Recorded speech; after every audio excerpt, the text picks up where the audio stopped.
Hello, in this video I'm gonna show you how to restart iPhone 16. Okay, so let's begin. That's pretty simple. All you need to do is first click the volume up button, volume down, and then hold the power button, just like this.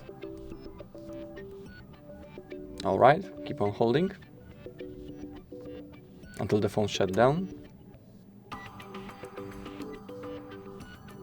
Okay, we need to keep holding still until the Apple logo appears. Okay, now we can release our finger, and in a few seconds the phone will be restarted and ready to use.